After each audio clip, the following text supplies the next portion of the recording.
Just remember, you asked for this.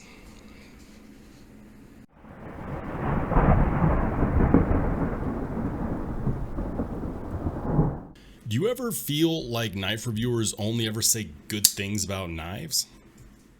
How's it going, everybody? I'm Rollshambo, the connoisseur and collector of all things sharp and shiny. And if you asked that question, or if you've had that thought in your head, I'm going to need you to tap the like button, because you, my friend, are in good company.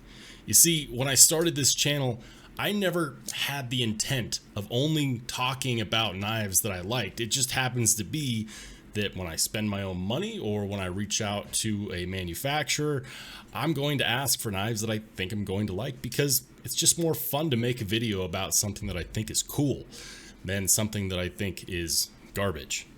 Now, it doesn't mean that every knife that I get I end up liking. It does, however, mean that I'm going to have more videos of knives that I think are cool, because otherwise I wouldn't have asked for them in the first place.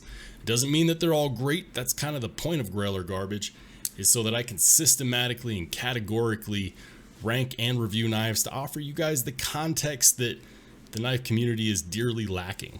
So today we're going to talk about a knife that isn't the most amazing thing ever. This is my Katsu JRF01, and it is exclusively my unboxing knife. And since I don't do a whole lot of unboxings, you won't really see this knife. Maybe if I get better at unboxings in the future, you'll see more of it. But I've had this knife now for the last 4 years, and in that time, it's given me plenty of opportunity to answer the tough questions. Is it a Grail? Or is it garbage? All right, ladies and gentlemen, so let's go ahead and talk about this. This is a knife that I got about 3 or 4 years ago, and I got it with an Amazon gift card that I got for Christmas. At that time, I did like knives, but I wasn't a huge knife enthusiast or a collector or anything like that. I just wanted a knife, and for 50 bucks, I thought that that was, a solid price for a solid knife. We didn't have the options at that point that we have now. And you might be wondering, why are you ranking this knife if it's, 3-4 years old? And what it really comes down to is the fact that you can still buy this knife on Amazon. I'll link it down below if you want one yourself, but I'll leave that up to you. Let's talk a little bit about this knife. And I don't really want to spend a whole lot of time on the specs, so if you're interested in it, I'll go ahead and list them now. Feel free to pause the video. So yeah, the basics on here, in case you didn't want to watch that, you get about a 3-inch blade, 7.5 inches overall, give or take, D2 blade steel, G10 bamboo styled handle scales, this awful stamped pocket clip, a few barrel spacers, and it's a liner lock. A double-sided pivot, and it's running on phosphor bronze washers, or I'm assuming they're phosphor bronze washers, but they are running on washers. So the way that Grail or Garbage works, we have 5 categories: materials, ergonomics, fidget factor, the lock, and of course fit and finish. Each category is worth a max of 10 points. At the end, we will add them all up and give it a total overall score. This is what the current leaderboard looks like. So yeah, let's talk about this. This is the Katsu JRF01, there we go. A knife that shall forever be known by a jumble of letters and numbers, which is not typically a good sign.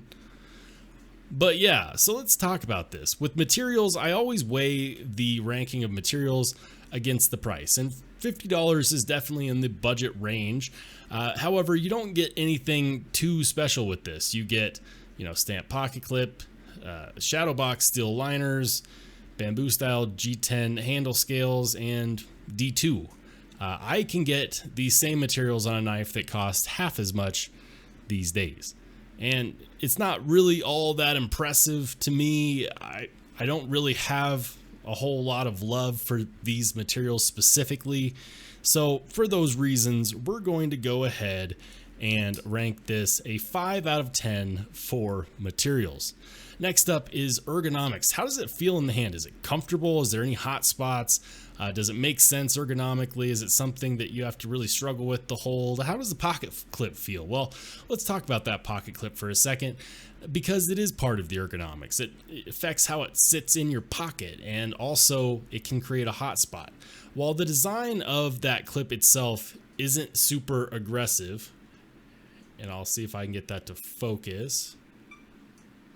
There we go. While the design of the clip itself isn't super aggressive, it's also not very deep carry.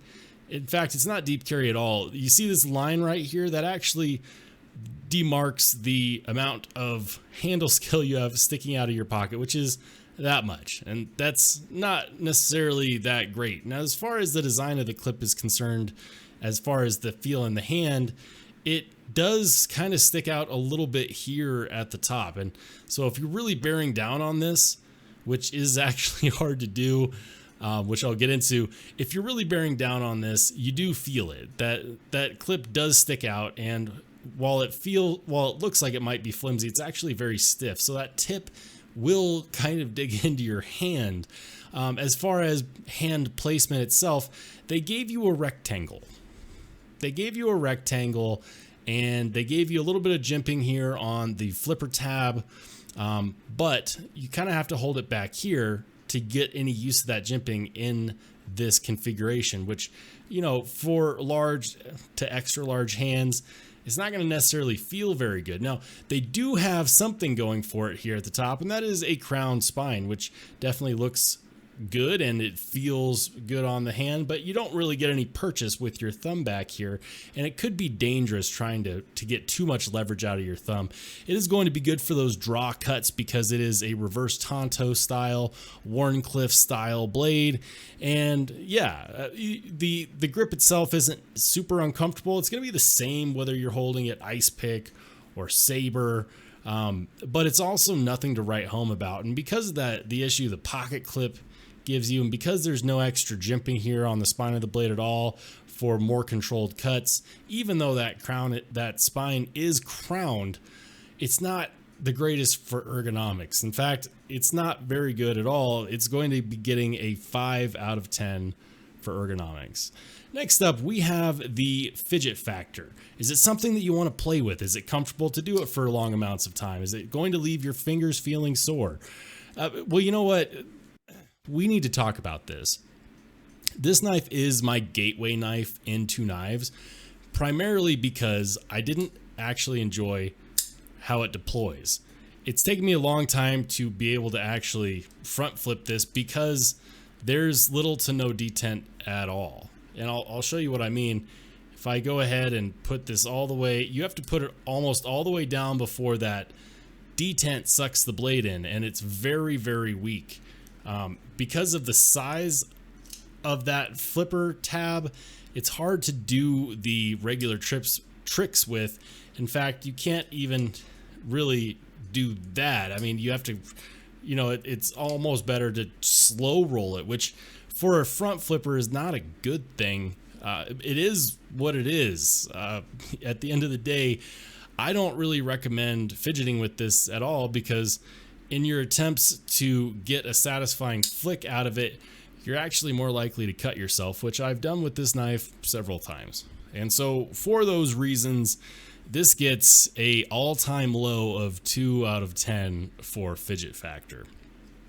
Next up, we've got the lock. Is the lock solid? Is there any blade play? Is it something that you can depend on, that you could trust? Well, let's take a look at this lockup. You see this lock bar? It is late. It is over traveled into the center of the tang, which, you know, for some light cutting tasks, it's not going to hurt. I wouldn't trust this lock for anything other than light cutting tasks, things like opening up boxes and letters. And yeah, that's going to be about it. Anything that you're going to need to put a whole lot of stress or pressure on this knife for, I wouldn't really trust it. And I just don't believe in it. And when we talk about if there's any blade play, is there any blade play? Yes, there is side-to-side blade play. There's no up and down blade play, but that side-to-side blade play is just not that great. Could I tighten it up and get that to go away? Yes, it would only make the action worse. And there is no wearing that in with that weak detent. So it's not impressive on that front either. It's going to get a 3 out of 10 for the lock. And then lastly, we have fit and finished. How well realized is the design? Does it make sense? Is there any edges that are sharp that shouldn't be sharp? And is it something that, you know, you should really look at as far as manufacturing? Well, this was obviously made in China or somewhere in the Orient. And the handle scales, I will say this, the handle scales themselves, I do like that bamboo design. That is nifty. There is no extra hot spots on them themselves. The liners do actually feel like they have a little bit of an unfinished edge there. I wouldn't go as far as to call it sharp, but I would go as far as to say that it's also not super comfortable, because if you do bear down on this, the meat of your fingers will fill that, and that's just not that comfortable. I do like the fact that they went as far as to give it a crown spine. I think that it shows promise in that aspect. And keep in mind, they do have more expensive versions of this knife that have gotten good reviews from other reviewers. I won't be buying them, but I've heard good things, and so I'll go ahead and take their opinion on it. The pocket clip bothers me because it's not deep carry at all, even though they could have done that. They could have, you know, raised this back, and then at least it would have fit in the pocket well, and it might have actually helped out the ergonomics a bit too. As far as the screws are concerned, you get these tiny T6 body screws and then a T8 pivot, which is not very confidence inspiring at all, but there you go. You might be noticing this polished edge that I put on here. I learned how to sharpen knives with this knife because I kept wanting to make it something that it wasn't, which was something better than what it currently is. And so overall, guys, I'm not necessarily super impressed because I think the execution could have been better, but it wasn't. We could have had a better pocket clip. We could have had bigger screws. We could have had jimping on the spine. We could have had more finish on things like the steel liners, but we don't. And for a for a reverse Tanto style blade, which even if you do get it razor sharp like I have here, it's going to be an open back design, and so that edge could very well lose it. D2 is not an amazing blade steel to sharpen, and it's also, you know, a budget steel. It's just not my favorite in itself. Not the same as CPM D2. This is regular D2. And while this knife works really good for unboxings, which is what I use it for, I use it off camera to open up packages that better knives come in. And you know, it serves as a reminder of just how good knives can be, because whenever I start to take my other knives for granted, I'll pick this up and remember, oh yeah, that's right. This is why I pay more money for better knives. It's not to say that you can't get good knives in this price range. I've in fact reviewed a few of them. I urge you to check out the Sencut Saxi, for example. That's a great knife. Or if you have a few more bucks than that to spend, check out the Scorpio by Orion Knives. Both are great options, and both are under $100, and both are more recommendable than this. The reason why I did this video is not to crap on Katsu, because I'm sure they make better knives that cost a little bit more, but it's to rather showcase just how much better we can get with knives these days than what we have right here. And for all of those reasons and more, the fit and finish only gets a 5, and it only gets as high as a 5 because of that crown spine. Had that crown spine not been there, it would have gotten more like a 3 or a 4. So yeah, if we add up all of those together, we have the materials, which is a 5, ergonomics is a 5, fidget factor is a 2, the lock is a 3, and then fit and finish again is a 5, which gives it a grand score of a 20 out of potential 50. This is the new garbage knife on the list. And guys, I actually do have a certain level of fondness for this knife because without it, I wouldn't be talking to you right now. I wouldn't have this channel. This knife inspired me to learn how to sharpen knives, and it also inspired me to get better knives. And I think that that's important. So yeah, that's all I got for you. If you like this video, give it a thumbs up. If you didn't like it, boo-hoo, there's a button for you too. And if you want to see more just like it, make sure you hit subscribe. I'm Rollshambo. I'll see you on the flip side.